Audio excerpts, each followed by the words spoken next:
گفت ما حنفیو یک افتخاری بزرگ داریم. اصلا بگیریم مکتب فقه حنفی آنمی مکتب عبدالله بن مسعود و مکتب حضرت علیه. اساس عبدالله بن مسعود. این شخص حضرت عمر وقتی خلیفه شد آنمی همراه عمار بن یاسر هر دوشب شهر کوفه فرستاد، شهر نوبنیاد. این کوفه در زمان خلافت حضرت عمر شدگی است. یک لگری و اینی بود حضرت امر کرد همونجا گفت شهر بسازن. عمار بن یاسر را به حیث امیر حضرت عبدالله بن مسعود را به حیث معلم فرستاده است. اینا به دست صحابه بزرگ پیغمبر فرستادم برای تعلیم شما. و همین در مدت چند ساله حضرت عبدالله بن مسعود کوفه را مرکز علم و فرهنگ اسلامی حتی جهانی کرد که دیگه عالما و خاری ها و بزرگای کوفه از مکه و مدینه دا زیادتر شده بودند. با درجه دیگه تا شکفته شهر کوفه. برای چی حضرت علی کوفه را پایتخت خلافتش تعیین کرد، دارالخلافت گرفتش. وقتی میگم داخل کوفه شد در همون زمان حضرت علی میگه در یک شهر کوفه 4000 عالم رو به تعلیم دید. و هم بذوق وجد اومد گفت اصحاب ابن مسعود سروج هذه الامه. شاگردای عبدالله ابن مسعود چراغ‌های امتن. حقیقتا همین بزرگا رو نگاه کنید، خوب در علم فقه، خوب در علم حدیث، خوب در حتی همین صرف نحو عربی، در تاریخ، همه مردم کوفه هم. حتی در قرائت اونا قرای سبعه هستن که قرآن به هفت این نهاد القرآن انزل علی سبعه احرف.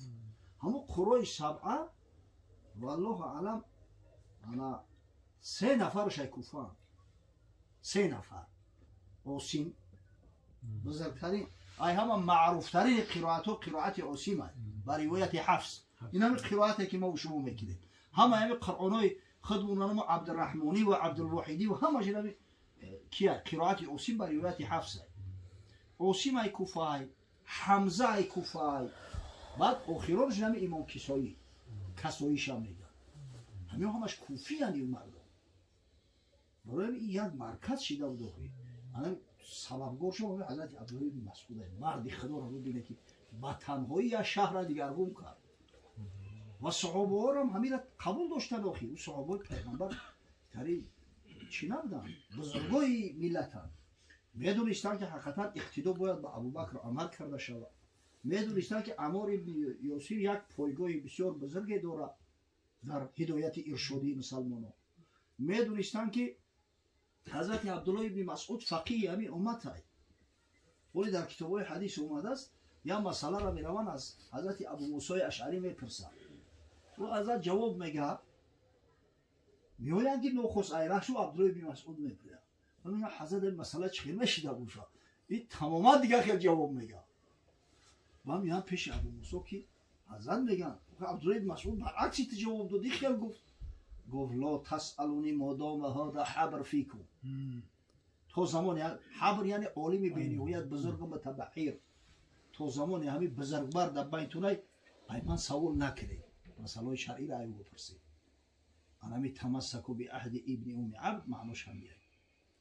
حدیث بین این لفظ اومده در جامع السنن ترمذی هم اومده است اما ترمذی تصحیحش نکرده است، تحسینش هم نکرده است. اما امام حاکم در المستدرک علی صحیحین همین را آورده است میگه به شرط شیخین و امام ذهبی در تلخیصش موافقت کرده گیه. وقتی که امام ذهبی موافقت میکنه او دیگه جوی گرد نیست قبوله. فرا مفسر بود؟ فرای سیبای فرا؟ بله فرا مفسر است. بعد علم علمی صرف نحو هم هسته حضرت.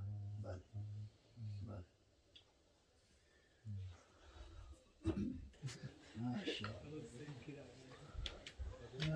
اصلا این قیشه غرض ای حلوا آنمو توشه اخیرت آن جهود و مؤمن و ترسا مگر همراهی داشتن با هم در سفر. یک یهودی و یک نصرانی و یک مسلمان باری میگه در یک سفر همراه میرفتند. چون رسیدن این 3 همراه منزل هدیهشون آورد حلوا مقبله. در یک کاروانسرا فرمودن مسافرانه. همین مسافر بیچاره دایم شکمش گشنه ای دایم احتیاج به طعام داره. اصلا همین کاروانسرا با جای همین مسافرای کمبغل قشاق ای اونایی که امکان شرایط داشتن اجاره بگرفتن خونه کسی نداشت با هم کاروانسرا در جام بشه. دام یک کنجک شیشتن سر خوشو در خاک آلوده گشنه یک آدمی میسنی آدمی هم تهجویی به دست دلش سوخت رفت یک کاسه حوله آورد شد نان گرم و صحن حلوای عسل برد آن که در ثوابش بد عمل بالای کاسه حوله ده باید نان دیگر هم تپرو خوندگی آورد تخمه بودند آن دو بیگانه زیخور بود سا امروز آن مؤمن مگر یهودی و نصرانیش کموش و سیر نه اوژین کده بودن ای حضرت روزدار این بیچاره مسلمان ای ترسی هم که قطعی این مرد دیگه یگون لقمه شبهناک حرام نخورم روزه گرفته بود است روزدار بود است چون نماز شام آن حلوا رسید بود مؤمن مانده در جوع شدید وقتی همین نماز شام آورده است که وقتی افطار ای اون دو کس گفتن مو از خر پریم این شبش بین هم و فردایش خرید اون دو کس گفتن ای بچه مو نه اوژین کردیم شکم و سیره این را زفت رک بکنیم سهر بخیریم گفت مؤمن نکی ما خود سیتنیم چون خلاف افتاد پس قسمت کنیم هر کی خواهد قسم خود بر جان زند هر کی خواهد تا سهر پنهان کند این مسلمان گفت بچه او خشم و سیری من بشنیم این را به هر سیمون آوردیم جای تقسیمش کنیم هر کس خشمو که سیری مونه سهر بخری من گشنه موقع افطار بکنم حقیقت من بخورم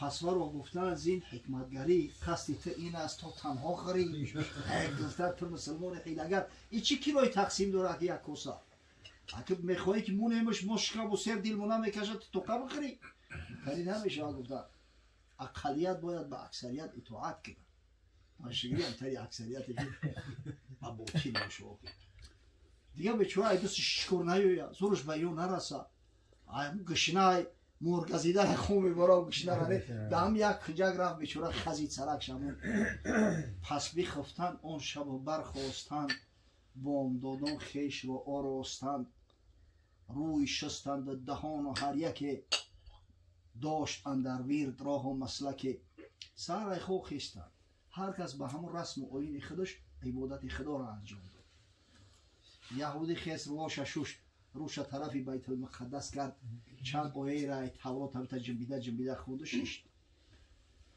نصرانی هم روی ناشوشته یک کریس کشیده او را اومد ششت این مرده که خوب آب دسته را گرفت رفت طهارت کرد یک کشدتش کردن خیست اومد و گفتن که حضرت بیو اکه بخری گفت حالی من نه آماده شدم به نماز صبر کنی که نماز ما بخونم نمازم میگه با تجوید ترتیب بومدو خون یا در تعجب که این مردک این گشنه بود یک سوتکه شدی چی نخورده است عجب صبر تحمله داشتی عجب سرسپرده عبادتی خدا بودیم خلاص کرد و در برش و شیشت میگه که اونیا که گفت تا که هر یک خوابی پیش اون چی دید او دوش گو آور به پیش این جهود مردم شستریک نیستن این خونه سوختون با همه خیله و نیرنگ همه دنیا را اینطوری مسافر کردن گفت بچه ها این کاسه همین خروک یک کسه یک پرسه یا کمی خوزی سه کسه هم پیشه گوریم بخیریم سیر نمیکنیم بهترش هر کس خوبی شب دیدگی شب بگه هر که خوابش بهتر این را او خورد قسم هر مفضول را افضل برد همین خوبی کسی خوبی رحمانی باشه خوبی بهتر باشه عیشین مادرش حلال بخورش ما دیگه دعوا نمیکنیم پس جهود آورد آن چه دیده بود تا کجا شب روحی او گردیده بود در آقای مقصدی ورد دستی خودش شروع کرد گفت در شب موسی هم آمد به پیش بچه ها گفت شب حضرت موسی کریم در خواب اومد موسی را که حضرت عیسی گفته است که من برای تحکیم شریعت موسوی اومدگی موسی را که در قرآن شما مسلمان ها 136 مرتبه خدای تعالی نامش ذکر کرده است از همه بیشتر گربه بیند دنبه اندر خواب خیش همین گربه در خوابش میگه دنبه گوسفند در خواب میبینه این خونه سوخته همین تمام جنایات چونه به نام حضرت موسی سپیسد میکنن میگه همین قصه ها تأثیر خیلی دارن آخری همین یک روز در یک جشتگی تلویزیون زندگی بازی بسکتبال رفته است. ایامی کانالی تاجیکستان نشونش دادیسم نمیدونم کانالی ورزش بود چی بود. بعد میگه که خواست که گل بزنه که بسکتبال هم تری حلقه شده دارد. همون دیکتر تاجیکی گفت زده است که نه نشد گفت. گربه بینه دنبه اندر خواب خیر. ما شالو گفتم این کسی هسته بخلیسی موهای. این من گفته گیرم دیگه مخلیص است. از پای موسی شدم تا کوه تور. هر سیمون گشتیم مستغرق زنور. حضرت موسی دست ما گرفت کوه تور رو بود. تا سحر در همین نور الهی غرقه و عبادت و ذکر مشغول بود. عید خوب نمیشود. موسی الله حقی ما هست. بعد از اون ترسا در آمد در کلام. این نصرانی گفت قبول کردی؟ بیا که بورم خوبم نکن که نموخی. با میگه نصرانی شروع کرد که مسیح همرو نمودن در منام. من شدم با او به چهارم آسمان مسکن مأوای خورشید جهان. گفت خوبی تو خوبی خوشروی، حقیقتا خوبی رحمانی اینه که خوبی زمینی هست. من خوبی آسمانی دیدم. حضرت عیسی را در خوابم دیدم. گریف میگه آسمانی چهارم میدونم. اصلا در حدیث اومده است نزد ما مسلمانو ما یقین میدونیم که حضرت عیسی علیه السلام با حضرت همین تا سحر هم میگه ملائکه آچرد شدگی ما را زیارت کردن. خوبی تو در پای خوبی ما نمیبروی مقصد. حلوا حکیمه های مسلمان خب های بعد گفتن تو جوره خوب ندیدی. پس مسلمان گفت ای یارانی من پیشم آمد مصطفی صلی الله علیه و سلم سلطان و چو گفت منم خواب دیدم. ما مسلمان ها گفت در خواب دروغ نمیگی. زیرا پیغمبر خدا صلی الله علیه و سلم گفته است که بدترین دروغی است که شخص خواب نبینه و بعد دروغ بگه من خواب دیدم. و رسول خدا صلی الله علیه و سلم هر کس در خواب ببینه حقیقتا دیدگیش. و حضرت میگه من رآنی فی المنام فقط رآنی فإن الشیطان لا یتمثل بی. هر کسی مرا در خواب دیده است حقیقتا دیده است. شیطان هیچ وقت شکل و صورت محمد صلی الله علیه و سلم گرفتن نمیتونه. همین خوبی حق بود. میگه همین نیمی شب میگه حضرت رسول الله صلی الله علیه و سلم مثل ماهی شب 14 میگه همین دریای کروسر رو درآمد. پس مرا گفت اون یکی بر تور تاخت با کلمی حق نردی عشق باخت.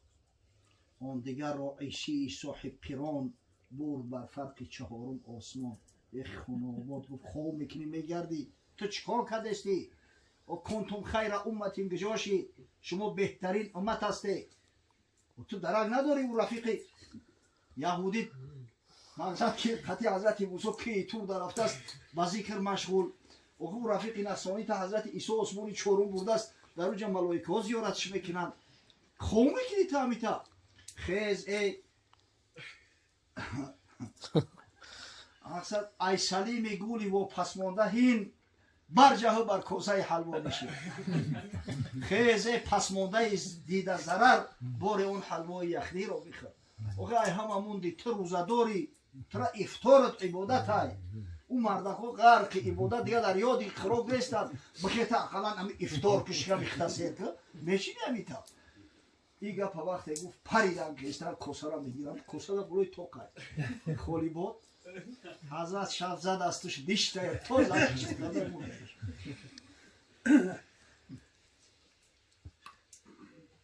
پس مرا گفتن آنگاه ای عجب ای حریص تو خوردی تو حلوا و حلب. خب چه گفتم تو پس مرا گفتن آنگاه ای حریص ای عجب تو خوردی تو حلوا و خبیث. تو نو پرسیده گفت حقی ما را خوردی؟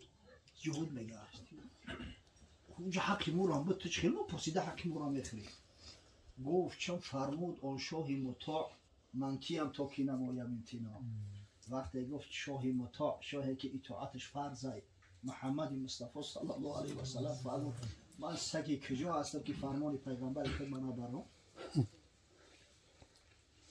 تو جهود از امر موسی سر کشی گر بخوانه در خشی یا ناخشی. تا یهودی گفت تمام جنایات رو به شریعت موسی و به حضرت موسی سپیسد میکنه.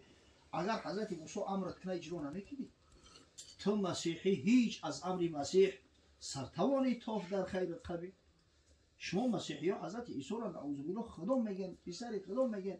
اگر بالفرض فرمان تو داد اجرا نمیکنه، من زی فخر انبیا سرجان کشم، خوردم حلوا و این دم سر کشم. سروری پیغمبرا فرمانم داده است، چخیل من اجرا نمیکنم. با خدا قسم اگر جان من میگو فیدا میکردم، ولی کو گیش نمیدم این حلوا را حلوای با مزه شیرین است. پس ورا گفتن والله خوابی راست تو بدیدی وین به از 100 خوابی ماست. خلاصه کرد جو قسم به خدا خوابی راستی حقیقی را دیدی. ای هم اساسیش که خوابی پلیز دیدی. من به خاطر یک کاسه حلوا روم سیاه کردم، خدمت حضرت موسی خوش کردم که تو رفتم ایران نوشیدگی شب بکنم این با دروغ گریف اسمونی کرد در اسمون برآوردش. همین خواب حقیقی و خواب فایده‌ناک تا دیده قسم به الله. حتی میگم که مقصد این حولو نیست یا که ما مسلمان‌ها الحمدلله رب العالمین پیامبر داریم که اگر چنده که شافع روز جزا، اگر چنده که صاحب شفاعت، چنده که اکثر اهل جنت امتاش تشکیل میکنن، اگر چنده که بشارت خداوندی است براش که ای هم آخر و پیامبری مقصود است فردا روز قیامت قبل از همه داخل جنت میشه و امتش. اما ما را نگفتن بخیره بچره بگردی من هستم که شفاعت میکنم. نه، تأکیدی در تأکید حضرت فرموده است که هشتونه در سر تو بگیره، هشتونه در سر تو بگیره که هر کس سوال و جواب خیچه خودش میکنه. بخاری روایت میکنه میگه باری حضرت صلی الله علیه وسلم بالای کی صفا بود مد، یعنی بعد فتح مکه مکرمه گفت یا معشر القریش اشتروا انفسکم لا اغنی عنکم من الله شیئا. ای قریشی ها گفت هشتونه در سر تو بگیرید، جانتون خودتون بخرید برای روز قیامت آماده باشید که خدای نکرده اگر کاری از شما واقع شده باشه فردا روز قیامت یه دستی من کاری سوخته نیست نگن که قریشی هم شهری مای پشتی اونا میگیرن. بعد حضرت حلقه را تنگتر کرد، ببینید یا بنی عبد مناف لا اغنی عنکم من الله شیئا. فرزندای عبد مناف، عبد مناف بابا کلون پیامبر صلی الله علیه و سلم پدر شد، یعنی عبد مناف پدری هاشیم ای. بنی عبد مناف که گفت اینجا هاشمی ها را میدرویند، بنی امیه را در اینجا میدرویند، مطلبی ها را میدرویند، نوفلی ها را میدرویند، همه ایمی را در بر گرفته. گفت فردا روز قیامت گفت ای دستی من کاری سوخته نیست، اگر خدای نکرده غضب خدا را بیاره. حضرت با حلقه را تنگتر کرد، گفت یا عباس امک شد لا اغنی عنک من الله شیئا. اشته در سر بگید تو نگو که من امک حضرت. حضرت عباس دوست می داشت، در روایت زیاد اومده است یا عباس یا عماه میگفت. گفت یا عباس گفت اشته در سرت بگی که فردا روز قیامت سوال و جواب خودت میتی ولا تزیر و وازرة وزر اخرى. و حضرت بی صفیه را دید عمه شد، گفت یا صفیه عمت رسول الله صلی الله علیه و سلم لا اغنی عنک من الله شیئا. ای صفیه عمه پیغمبر تو نگو که من مشتی پرم، من زنکم شاید پشتی مردکار را نگیرد. گفت فردا روز قیامت خدای نکرده اگر پروردگار ای تو راضی نباشه ای دستی من دیگه هیچ کار نمیآید. بعد حضرت بنو دو چشمش به فاطمه زهرا مراجعت کرد. فاطمه یکی سیده زنهای اهل جنت است. گفت یا فاطمه بنت محمد صلی الله علیه و سلم سلینی ما شئت من الدنیا لا اغنی عنک من الله شیئا. ای فاطمه دختر محمد صلی الله علیه و سلم اگر چیزی طلب داری در همین دنیا طلب کن، اگر ای عهدهش برون برات مهیا میکنه، اما فردا روز قیامت دیگه ای دستی پدرکار سوختن. اگر خدای نباشد زیبنده خشنود شفاعتی همه پیغمبران ندارد سود قل لله شفاعت جمیعا. میبینه این ایک پیغمبران که اخی یقین است که حضرت میگه شفاعتی لاهل الکبائر من امتی. همین جای شک شبهه نیست که حضرت صلی الله علیه و سلم گفت که اما کل امتی یدخلون الجنه الا من ابا. می‌روی؟ اما تأکیدی در تأکید گفته است که هشت ما در سر تو بگیره که در روزی که بین الله و بین مخلوق بین بنده نه حجاب است نه ترجمان است، هر کس سوال جواب خودش میکنه. انا به این خاطر مسلمان حقیقی باشه او به توشه نمیره، اما حلوش قطعی شد. ما مثل یهودیان نمیگیم که ما مردمی برگزیده هستیم، خداوند آتش جهنم از ما دور کرده است. ما مثل نصرانیان نمیگیم که حضرت عیسی اومد خچه برای ما قربان کرد، نعوذ بالله، جان ما را خرید است دیگه ما جنت میریم. نه، ما میدونیم که پیامبر ما بزرگترین پیامبر است، شریفترین مخلوقات الله است. اما میدونیم که حضرت صلی الله علیه و آله ما را تاکید کرده است که ما پشتون در سر تو بگیره که توشه نداشته باشی، عمل نداشته باشی. وای به حال سبحان الله. در اون خونقوهش صحبت دوره اطراف یعنی عمل که روحشتون در سر تو بگیره پگه ای عمل کسیده میشه. همه در اتفاق خدای تعالی در همون مجلس ابو علی سینور آمد از شیخ رئیس و هم یکی چشمش در ابو علی میغلطه و میگه یا شیخ رئیس نمازات هم میخونی، روزه هم میگیری، عمل چخیله؟ وی شیخ رئیس هم شاعر بکو، حق شاعری داشت، بداحتا میگه مایم به عفو او تولا کرده، از طاعت و معصیت تبرا کرده. اونجا که عنایتی تو باشد ناکرده چه کرده، کرده چه ناکرده. مقصد ما تکیه به عفو الله داریم. اگر عنایت پروردگار کشید کردگی مثل نکردگی میشه و نکردگی مثل کردگی، که این حضرت هم بداحتا جواب شمیته شد. ولی همین حضرت ابو سعید ابوالخیر بسیاری مردم بچورو نمیدونن. دیوان روایات به حد کلان داره، با درجه روایات سفته و بزرگ داره که یکی از بزرگترین روایی سرایی ادبیات خود داره. نه که از بس که مسلمان های سر تا پا اکثر ایجادیاتش عشق خدا و عشق پیغمبر همون را کم چوب میکنن و چوب کم میبینن متاسفانه. این دوره سویتی هم خیلی. حضرت با شیخ رئیس جواب میکنه عینک نکرده و بدیها کرده، آنگه به خلاصی خود تمنا کرده، بر عفو مکن تکیه که هرگز نبود، ناکرده چه کرده، کرده چه ناکرده. بیشتر از سرت میگی هیچ وقت کردگی رنگی نکردگی و نکردگی مثل کردگی نمیشه. افمن کان مؤمنا کمن کان فاسقا لا یستوی. فاسق با مؤمن حقیقی برابره هرگز یو برابر نمیشه. این تاکید برای همه اسلام میگیره. نه که اگه در لباس نظم حضرت مولوی بسیار زیبا کرده پیشنهاد کرده.